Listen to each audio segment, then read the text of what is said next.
یەکێک لە ئامانجەکانی کابینەی نوێمیە حکوومەتی هەرێمی کوردستان فرەچەشنکردنی سەرچاوەکانی داهاتوو بۆژانەوەی وەبەرهێنان و پیشەسازی ناوخۆییە کە بە هۆکارێکی باش ئەژمار دەکرێت بۆ هەبوونی ژێرخانێکی پتەوی ئابووری و دروستبوونی کۆمەڵگەیەکی بەرهەمهێنەر لە کۆمەڵگەیەکی بەکارهێنەرەوە.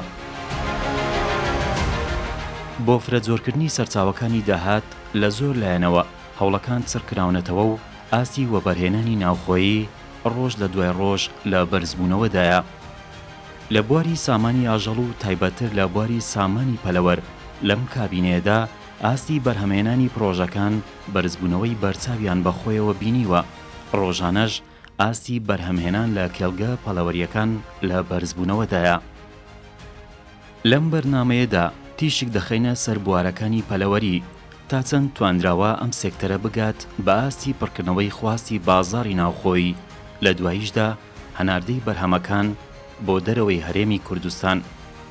ئێرە یەکێکە لە پرۆژە ستراتیژی و گرنگەکانی بواری پەلەوەری کە بە کەوتنەکاری تەواوی پرۆژەکە توانای دابینکردنی جووسکەی مریشکی هێلکەکەری دەبێت کە لە پێشتر لە هەرێمی کوردستان پرۆژەی لەم شێوازە بوونیان نەبووە. بۆ دابینکردنی جووزەڵەی مریشکی هێلکەکەر پەنا بردراوە بۆ هاوردەکردن لە دەرەوەی وڵات. لێرە ئەم چێڵگە پەلەوەریە کە لە یەکی هەفتی 2021ەوە یەکەم ڕۆژی کارکردنیان دەستی پێکردووە. ئێستا گەیشتون بە بەرهەمهێنانی ئەم هێلکانەی کە لە داهاتوودا دەبن بە مریشکی هێلکەکەر. پرۆژە ئێمە پرۆژەی دایکانی هێلکەی تروکاندنی مریشکی هێلکەی خواردنە کە دەکاتە ئومەهات بەیاض. دروستکردنی ئەم پرۆژەیە لە کوردستان لەسەر بڕیارێکی حکوومەتی هەرێمی کوردستان وەزارەتی کشتوکاڵ کە هاوردەکردنی هێلکەی خواردن قەدەغا کرا، زیاتر بوژانەوە دروست بوو لەسەر کوردستان. پرۆژەکانی پەلەوەر هێلکە خواردن ڕوو لە زیادبوون کرد، ڕۆژ بە ڕۆژ ڕوو لە زیادبوونە کە ئەوە یەکەم جارە لە ئاستی هەرێمی کوردستان کەم جۆرە پرۆژە دروست بکرێ کە بەم وزە زۆرەیەشەوە. ئەم پرۆژەیە ئێمە هێلکەی دایکانەی هێلکەی خواردن هێلکە دەکرێتن، هێلکە دوایێتە دەچێتە بواری هەڵهێنەر، لە پاش هەڵهێنەر دەبێتێتە بواری تەربیە بەخێوکردنی مریشکەکە. بەرهەمی پرۆژەکەمان دوای ئەوەی کە هەڵدەهێنرێت دەبێتە مریشکی هێلکەکەر بۆ هێلکەی خواردن. بەدەست خۆشیەوە بۆ حکوومەتی هەرێمی کوردستان و وەزارەتی کشتوکاڵ کە گرنگترین بڕیار کە درا لەسەر ئەساسی قەدەغەکردنی هێلکەی خواردن بوو. لەسەر ئەم بناغەیە بڕیارماندا کە ئەم پرۆژەیە لە کوردستان دروستی بکەین و ئینشاءڵڵا لە ئێستادا وزەی پرۆژەکەمان 120,000 دایکانەیە کە بڕی بەرهەمهێنانەکەی دەکاتە 14 ملیۆن جوچکە لە ساڵێکدا. لە ئێستادا خەریکی فراوانکردنی پرۆژەین. ئینشاءڵڵا لە ناوەندی ساڵی 2022 وزەیەکەمان دەگاتە 200,000 دایکانە کە بەرهەمی هێنانی دەگاتە 23 ملیۆن جوچکە لە ساڵێکدا. لە ستێپی سێممان لە ساڵی 2023 وزەی پرۆژەمان دەگاتە 300,000 دایکانە کە بڕی بەرهەمهێنانمان دەگاتە 34 ملیۆن جوچکە لە ساڵێکدا کە ئەم وزەیە بەشی تەواوی کوردستان و عێراق دەکات. دوای بەخێوکردنی جوجەڵەکان ئێستا تەمەنیان گەیشتوتە 17 کە ئێستا کە بەرهەمەکەی دروست بووە. ئینشاءڵڵا دوای 4 هەفتەی تر بەرهەمی جوچکەی هێلکەکەرمان بەردەست دەبێت. پرۆژەی دایکانەی مریشکی هێلکەکەر لە سنووری پارێزگای هەولێر دوو پرۆژەی دایکانەی مریشکی هێلکەکەر هەیە کە لە ساڵێکدا توانای بەرهەمهێنانی 33 ملیۆن و 256,072 هێلکەی هەیە. لە سنووری پارێزگای سلێمانی یەک پرۆژەی دایکانەی مریشکی هێلکەکەر هەیە کە لە ساڵێکدا توانای بەرهەمهێنانی 11 ملیۆن و 100,000 هێلکەی هەیە. کۆیگشتی لە ساڵێکدا 44 ملیۆن و 256,072 هێلکەی مریشکی هێلکەکەر بەرهەم دەهێنرێت کە بەشێک لە خواستی مریشکی هێلکەکەر لە ناوخۆی هەرێمی کوردستان لە دەرەوە هاوردە دەکرا. یەکێک لە هەنگاوە گرنگەکانی بواری کشتوکاڵی پرسی قەدەغەکردنی هاوردەی بەرووبوومە کشتوکاڵیەکانە کە بە پێی وەرزوو زۆری بەرهەمەکان ئەم پرسە ڕێکخراوەتەوە. یەکێک لە هەنگاوەکانیش قەدەغەکردنی هاوردەی هێلکەی مریشک بوو کە بەهۆیەوە ئاستی بەرهەمهێنانی هێلکای لە ناوخۆی هەرێمی کوردستان بەرز کردووەتەوە. ئێستا هەرێمی کوردستان بۆ دابینکردنی هێلکەی مریشک بۆ خواردن پشت بە بەرهەمی ناوخۆیی دەبەستێت. ئێرە یەکێکە لەم چێلگانەی کە بە گەورەترین چێلگەی بەرهەمهێنانی هێلکەدا دەنرێت لەسەر ئاستی عێراق و دووەم چێلگەیە لەسەر ئاستی وڵاتانی دەوروبەر کە ئێستا ڕۆژانە زیاتر لە 1000 کارتۆن هێلکە بەرهەم دەهێنێت و دەیخەنە بازاڕەکانی هەرێمی کوردستانەوە. شركة المائدة الذهبية لإنتاج بيض المائدة يتم تربية مریشکی هێلکەکەر لە یەکەم ڕۆژەوە بەخێو دەکەین بە دوو قۆناغ بەخێو دەکرێن. قۆناغی یەکەم بەخێوکردنە و جوجەڵەکان بەخێو دەکرێن و علەفیان پێدەدرێت و ڤاکسینی پێویستیان پێدەدرێت تاوەکو دەگەنە تەمەنی 120 ڕۆژە. دواتر جوجەڵەکان دەبرێنە چێلگەی بەخێوکردن. لە دوای ئەو تەمەنەوە بەخێوکردنیان بەردەوام دەبێت تا قۆناغی بەرهەمهێنانی هێلکە. لەو قۆناغەشدا علەفی ڕۆچی تەندروستی بە مریشکەکان دەدرێت. هەروەها لەگەڵ پێدانی ڤاکسینی پێویست بۆ پاراستنیان لە نەخۆشیەکان. دواتر قۆناغی بەرهەمهێنانی هێلکە دەست پێ دەکات تا دەگاتە ئەو پەڕی. هەر مریشکێک 400 هێلکە بەرهەم دەهێنێت. بەرهەمهێنانیش لە تەمەنی 28 هەفتەیی پاشان مریشکەکان بە تەواوی دەگەنە قۆناغی بەرهەمهێنان. بەرهەمیان تا تەمەنی 40 هەفتە بەردەوام دەبێت. دواتر بەرهەمەکە وردە وردە کەم دەکات تا تەمەنی 80 هەفتەیی. پاشان مریشکەکان بە بازارکردن دەکەین. توانای لە خۆگرتنی کۆمپانیاکەمان 2,800,000 مریشکە لە هەردوو قۆناغی بەرهەمهێنان و بەخێوکردن. لە کۆمپانیاکەمان دوو چێلگەی بەخێوکردن هەیە بە توانای 800,000 جوچکە لە قۆناغی بەخێوکردن. بەڵام سێ چێلگەی بەرهەمهێنان هەن لە هەر یەکێکیان 700,000 مریشکی هێلکەکەر بەخێو دەکرێن. بەواتای توانای لە خۆگرتنی 2,800,000 مریشک. لە هەر هۆڵێکدا 100,000 مریشکی تێدایە. بەڵام لە هۆڵەکانی بەخێوکردن 60,000 جوچکە بەخێو دەکرێن. لە ئێستادا توانای بەرهەمهێنانی کۆمپانیاکەمان ڕۆژانە 1150 کارتۆنە لە هێلکەی تەندروست کە مۆری لەسەر دەکرێت و بە شێوەیەکی تەندروست لە کارتۆن دەکرێت. لە حاڵەتی کارکردنی ئەو پەڕی کۆمپانیاکەمان و پڕکردنی سەرجەم چێلگەکان لەوانەیە بەرهەمەکە بگاتە 5100 کارتۆن لە ڕۆژێکدا. بەمەش دەتوانین پێداویستی ناوخۆیی هەرێمی کوردستان بۆ هێلکەی خۆماڵی پڕ بکەینەوە. هەمیشە هێلکەی هاوردەکرا و دەکڕین و جوچکەی هێلکەکەری لێ بەرهەم دەهێنین. بەڵام لە حاڵەتی دەستکەوتنی مریشکی هێلکەکەر لەوانەیە دەستبەرداری هێلکەی هاوردەکراو بین. بۆیە ئەم پرۆژەیە بە یەکێک لە گرنگترین پرۆژەکان دادەنرێت بۆ تەواوکردنی بازنەی کەرتی چێلگە پەلەوەریەکان لە هەرێمی کوردستان. ئێستا هەرێمی کوردستان بە یەکێک لەو ناوچە تازە پێگەیشتوانە دادەنرێت لە بواری چێلگە پەلەوەریەکان. پێشتر هەرێم بەکاربەر بووە، بەرهەمهێنەر نەبوو. بەڵام ئێستا پرۆژەی گرنگ و گەورە لەو بوارەدا هەن. چێلگە پەلەوەریەکانیش بە یەکێک لە پرۆژە گرنگەکان لە هەرێمی کوردستان دادەنرێن. پێویستە بگەین بە ئاستی بەرزی بەرهەمهێنانی خۆماڵی و دەستبەرداربوون لە بەرهەمی دەرەوە. هەروەها بەرهەم و علەفی خۆماڵی بەکاربێنین. دوجار بە هاوکاری دامەزراوەکانی حکوومەت بگەین بە گەورەترین وزەی بەرهەمهێنان لەم بوارەدا لە هەرێمی کوردستان. خاوەن پرۆژەکان بە گرنگەوە دەڕوانە هەنگاوەکانی کابینەی نوێم بۆ پاڵپشتیکردن لە بەرهەمهێنانی ناوخۆیی باس لەوەش دەکەن کە ڕۆژ لە دوای ڕۆژ ئاسی بەرهەمهێنانیان لە بەرزبوونەوەدایە. ڕۆژەکەمان تاقی ئینتاجی ئەگەر تەواوی ئینتاجەکانمان کارابن و ئیشکەن تاقی ڕۆژانەمان دەگاتە 5,000 کارتۆن. حالیان لەو کاتەدا ئێمە پرۆژەکەمان تەنها 1000 کارتۆن بەرهەم دەهێنێ. پێشتر پرۆژەکەمان ئینتاجی کەمتر بوو، تقریبا 200 کارتۆن بۆ 400 کارتۆن دەڕۆی، یعنی ئاخر حەدی. بەڵام ئێستا بە خۆشحاڵیەوە بە پێ و ئاسانکاریانی کە لە وەزارەتی کشت و کاڵ و حکوومەتی هەرێمی کوردستان یارمەتی داین و ئاسانکاری بۆ کردین بۆی کە ڕێگاکانی هاوردەکردنی هێلکەی لە دەرەوەی وڵات قەدەغە کرد. ئێمەش توانیمان بە خۆشحاڵیانەوە بتوانین ئینتاجمان زیاترکەین و بەرهەم زیاتر بەرهەم بێنین بۆ وڵاتەکەمان و ئەوش هۆکاری ڕئیسیە دەگەڕێتەوە بۆ هۆکارە. لەم کاتەدا لەگەڵ پارێزگای هەولێر ئێمە دایمەن هەموو ڕۆژێک لەسەر خەتین و بە چاودێری ڕقابەی پارێزگاری هەولێر ئێمە هێلکەکانمان دێتە فرۆشتن لە بازاری کوردستان و پرۆژەی من کە هەولێر لەسەر هەولێر و عیلاقەیەکی زۆر باشیشمانەیە، پەیوەندیمان باشە لەگەڵ هەموو شارەکانی دەوروبەری خۆمان.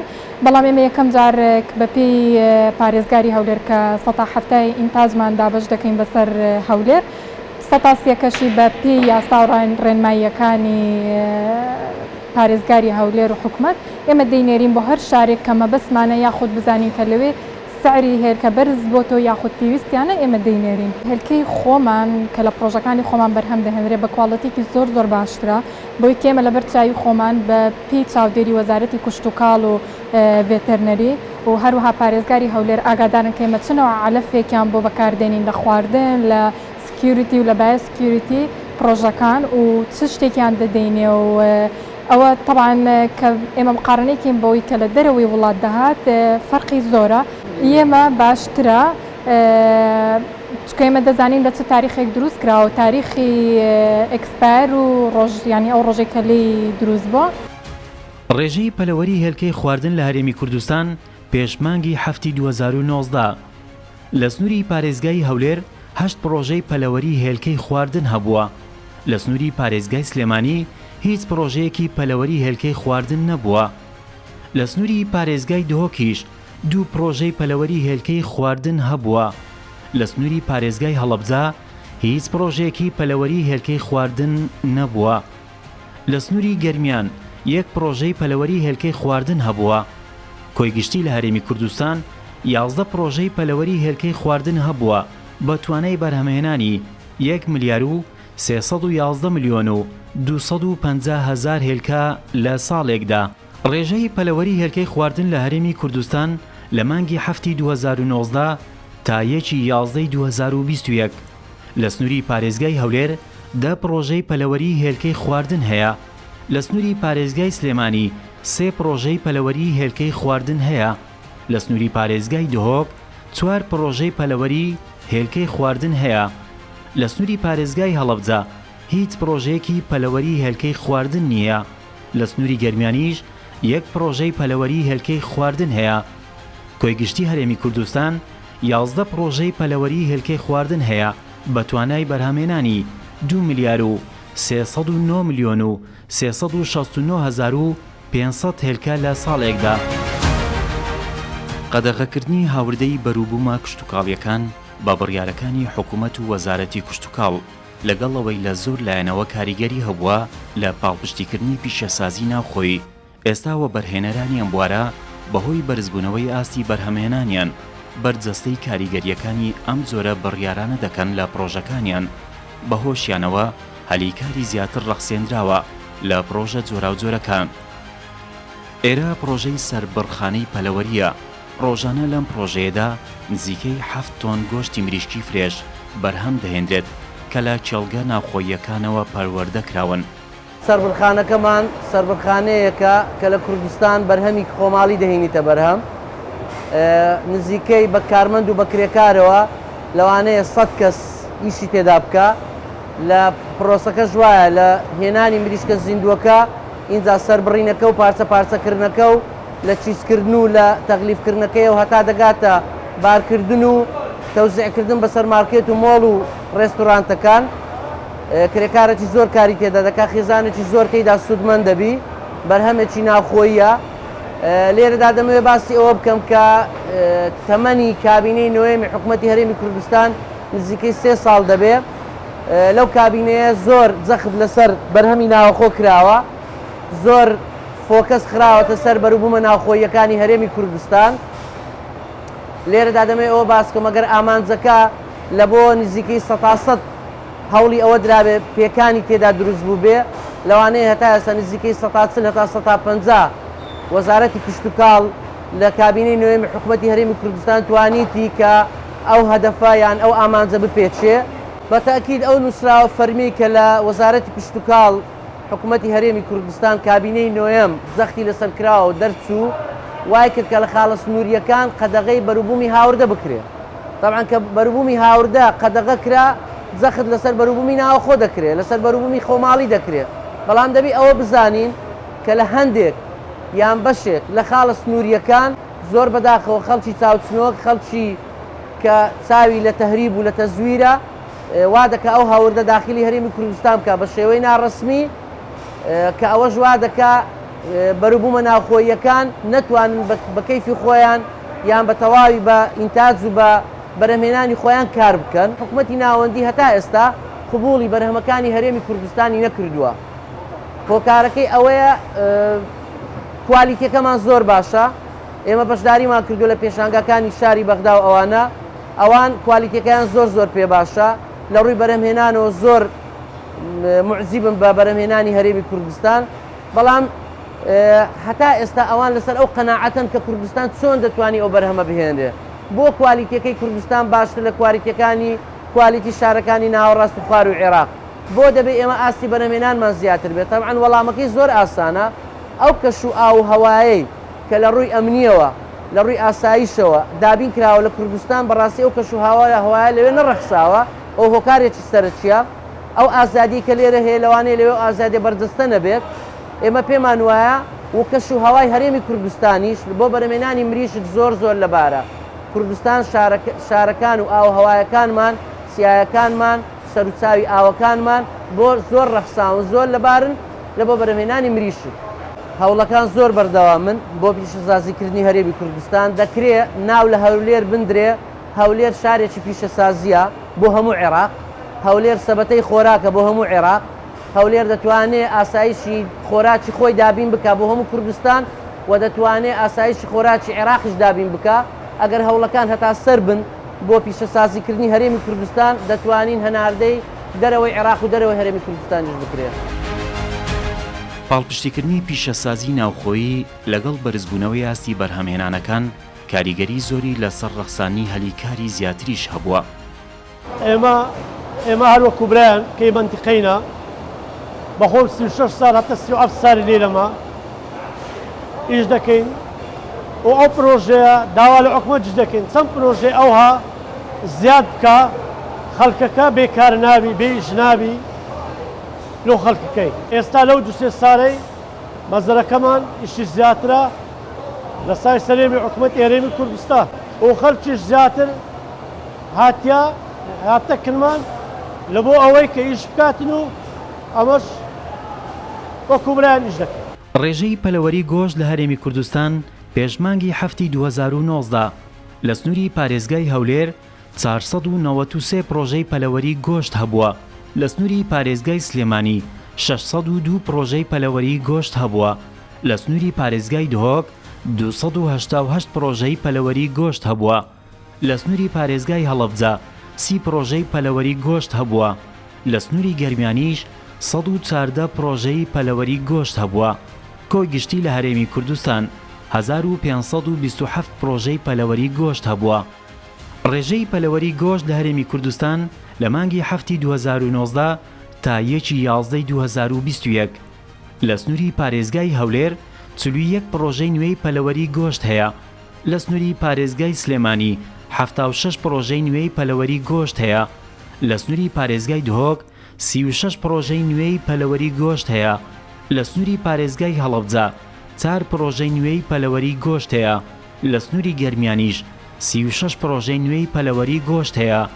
کۆی گشتی لە هەرێمی کوردستان 1720 پرۆژەی پەلەوەری گۆشت هەیە و تەنها لە کابینەی نوێمدا 193 پرۆژەی نوێی پەلەوەری گۆشت دروست کراوە.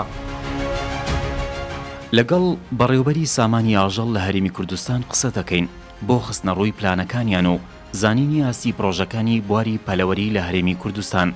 تەنها لە 2 ساڵی ڕابردوودا ئاستی پرۆژەکانی بواری پەلەوەری بە ڕێژەی لە 70 بەرز بووەتەوە. ئەم بەرزبوونەوەیش بۆ ڕێکارەکانی حکوومەت دەگەڕێندرێتەوە کە گرنگترینیان لێخۆشبوونی گومرگی لە هاوردەکردنی بەرهەمی سۆیا و بەشێک لەم پێداویستیانەی لە بواری پەلەوەری ڕۆڵی گرنگیان هەیە. لەگەڵیشیاندا وەزارەتی کشتوکاڵ لە هەماهەنگیکردندایە تاوەکو کرێی کارەبای پرۆژەکان بە شێوازێک بێت هاندانی زیاتری تێدا بەدی بکرێت کە بۆ پاڵپشتیکردنی بەرهەمی ناوخۆیی گرنگن. بین باس لە سامانی پەلەوەر و سامانی ئاژەڵ بە شێوەیەکی گشتی بکەین. طبعاً تەتەوڕێکی باش بەرەو پێشچوونێکی باش لەم سامانە گەورە نیشتیمانیە ڕوویداوە. وەکو ئامانج، وەکو استراتیژ، وەکو پلان و وەکو کارنامەی کابینەی نوێمی حکوومەتی هەرێمی کوردستان ئەمە خۆی لە خۆیدا پاڵپشتێکی گەورەیە کە دڵنیاییەکە بەوە بەرهێنەران کە کاتێک هەست دەکەن لە کارنامە و بەرنامەی حکوومەتی هەرێمی کوردستان و لە هێڵە گشتیەکان و استراتیژی کارکردنی خۆیدا گرنگی دانێک هەیە بە پرۆژەکان بە شێوەیەکی گشتی. طبعاً بەرە بەرەو پێشچوونێکی باش و بە دەنگەوە هاتنێکی باش لەلایەن سەرمایەدارانەوە هەبووە لەم بوارەوە. ئێمە لە کاری خۆمانداوە لە تەعاملی ڕۆژانەی خۆماندا لەگەڵ ئەو کارەدا هەستمان بەوە کردووە کە پرۆپۆزەڵی دروستکردنی پرۆژە و پێشکەشکردنی داواکاری لەلایەن وەبەرهێنەرانەوە بە شێوەیەکی بەرچاو زیادی کردووە لەم بوارەیە. طبعاً یەکێک لە قەرارەکانی تر لەو دڵنیایانەی تر با بڵین ئەو کە وای کرد کە پرۆژەی زیاتر بێتە دامەزراندن و دڵنیاییکی دایە خاوەن پرۆژەکان بڕیاری قەدەغەکردنی هاوردنی هێلکە و مریشک لە دەرەوەی وڵات بۆ ناو هەرێمی کوردستان ئەمە وای کرد پرۆژەی زیاتر بێتە دامەزراندن. پێشتر پرۆژەمان هەبوو ینی لە بواری پەلەوەری گۆشت، لە بواری هێلکەی خواردن، لە بوارەکانی تری بواری پیشەسازی پەلەوەرە، بەڵام زۆر لەو پرۆژانە داخرابوون بە حکمی هاوردە بە ڕێژەیەکی زۆر بۆ ناو بازاڕەکانی هەرێمی کوردستانە. لە ڕووی نرخەوە پرۆژەکانی ئێمە توانای ئەوەیان نەبوو کێبڕکەی ئەو بەرهەمە هاوردەیە بکەن جگە لە پرۆژەکانی دیکە کە پێشتر لە کار کەوتو بوون. طبعاً ئێستا پرۆژەی دیکەش هاتنە دامەزراندن بە شێوەیەکی یعنی بەرچاو ینی باوەڕ بکەن ئەمە فریای ڕایکردنی مامەڵەکان ناکەوین ئەوەندە خواست لەسەر. طبعاً ئەمە دڵنیاییە پێش ئەوەی قازانج بێت دڵنیاییەکەیە لای وەبەرهێنەر، چکە تۆ کاتێک پرۆژەیەک دادەمەزرێنی سەرمایە و بەگەڕەخەیت ئەم سەرمایە بۆ ڕۆژ و دوو ڕۆژ و مانگ و دوو مانگ نییە، کەواتە خەڵک جگە لە جانبەکەی دیکەی ئەو نزیکبوونەوەی ئێمە و جگە لە دڵنیایەکەی لەوەی کە لە کارنامەی کابینەی نوێمی حکوومەتی هەرێمی کوردستان گرنگیدانێک هەیە بە پرۆژەکان ئەوەی لە دەستی بێت دەیکا و کە لە کارنامەی خۆدا بوو ئەو خاوەن پرۆژەیە دەزانێت لە داهاتوودا ئەگە حکوومەت باری دارایەکەی بەرەو باشتر بچێت طبعاً هاوکاری باشتر و پاڵپشتی باشتر دەکات. ئەم دڵنیایەوە جگە لە ئەو کەشە سەقامگیرە و ئەو ئەمن و ئاسایشەی کە هەیە وەکو سەرجەم بوارەکانی دیکە ئەمەش کاریگەری هەبووە لەسەرەوەی کە پرۆژەکانی ئێمە لە هەرێمی کوردستان بە شێوەیەکی بەرچاو ببژێنەوە. لە بواری هێلکە، لە بواری کارگەکانی ئالیک بەرهەمهێنانی هێلکەی خواردن مەبەستمە، بواری ئەوەی کە بەرهەمهێنانی ئالیکی پەلەوەر و ئالیکی ئاژەڵی گەشتینەتە قۆناغی خۆپژێوی. ئێستا لە ئالیکە ئێمە لە هەرێمی کوردستانە ڕۆژانە 1200 تن هەناردەی ناوچەکانی خوار و ناوەڕاستی عێراقەکرێت، ینی لەم بوارەیە ئیکتیفای زیاتیمان هەیە و بگرە زیادەشمان هەیە. لە بواری هێلکەیە لە قۆناغی تەتەوەراین، ینی ئەگەر ئێوە ئاماژە ینی ئەگەر دیقەت بدەن ساڵەکانی پێشووتر بەرهەمی ناخۆ لە هێلکە لە چەند مارکێتێک و چەند دوکانێکی مەحدود بە شێوەیەکی زۆر ناشرین و ینی بەرهەمێک بوو بەڕاستی لای هاوڵاتی مەقبول نەبوو، هەم وەکو شکل هەم وەکو ئەوێ دیکە کوالیتی. ئێستا بەرهەمی خۆمان گەشتۆتە ئاسێکی زۆر هەن لە پاکی با بڵین لە کوالیتی بەرهەمەکە هەم لە ڕێژەکەش گەشتوونەتە ئاستێکی باش. لە بواری مریشکی گۆشت بە هەمان شێوە گەشتوونەتە قۆناغی خۆپژێوی و ئەو قۆناغەشمان تێپەڕاندووە. یعنی ئێستا بەرهەمێکی زۆر لە مریشکی گۆشت هەناردەی ناوچەکانی خوار و ناوەڕاستی عێراقەکرێ. توانین بڵین 155 بۆ 60 بەرهەمی مریشک دەچێتە خوار و ناوەڕاستی عێراق. جگە لەوەی کە دابینی بازاڕەکانی خۆمان لەو بەرهەمە دەتوانین بکەین. ینی هەر لەم بوارەدا باز بکەین یەکێک لەو پرۆژانەی کە لە خلالی دەست بەکاربوونی کابینەی نوێمی حکوومەتی هەرێمی کوردستان دامەزرا ئەوش بەهۆی قەراری قەدەغەی هێلکە و تەتەوەری مەشاریعی هێلکەی خواردن طبعاً پێویستی کرد کە پرۆژەی دایکانەی هێلکەی خواردنمان هەبێت کە لە کوردستاندا نەمان بوو. بە خۆشحاڵیەوە لە ماوەی ئەم ساڵدا 3 پرۆژەی دایکانەی هێلکەی خواردن کەمانە پرۆژەی استراتیژی و زۆر گرنگ بۆ هەرێمی کوردستان لە هەرێمی کوردستانە دامەزران. پرۆژەکانی هەڵهێنەری پەلەوەر 50 پرۆژەن کە توانای هەڵهێنانی 332 میلیۆن و 788,480 هێلکەیان هەیە لە ساڵێکدا. پرۆژەکانی سەربڕخانەی پەلەوەر 10 پرۆژەن بە توانای سەربڕینی 38,900 مریشک لە کاتژمێرێکدا. پرۆژەکانی بواری بەرهەمهێنانی ئالیک لە هەرێمی کوردستان 37 پرۆژەن کە توانای بەرهەمهێنانی 605 تۆن ئالیکیان هەیە لە کاتژمێرێکدا. لەم بە دوواداچوونەدا بۆمان ڕوون دەبێتەوە کە پرۆژەکانی بواری پەلەوەری لە بەرزبوونەوەدایە و بەرهێنەرانی ئەم بوارە بە سوودبینین لە بڕیارەکانی حکوومەت بۆ پاڵپشتیکردنی بەرووبوومی ناوخۆیی ڕێژەی بەرهەمهێنان و ئاستی پرۆژەکانیان لە بەرزبوونەوەدایە. بەم هۆیەشەوە چەندین لایەنی دیکەی پەیوەست بە پرۆژەکانی بواری پەلەوەری بوژانەوەی بەخۆیەوە بینیوە، وەک ژێرخانێکی بەهێز کاریگەری لە پارێزگاریکردن لە داهاتی ناوخۆیی دەکات.